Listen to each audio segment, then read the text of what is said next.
Alam mo ba, na pwede ka naman magbayad kahit di ka singilin. Bayad na, dear. Kapag umutang ka, magbayad ka. Kasi hindi lang pera ang hiniram mo, kundi pati tiwala na inutangan mo. Bayad na.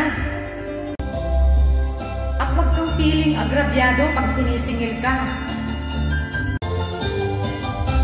Ang sikreto sa pag-aasenso,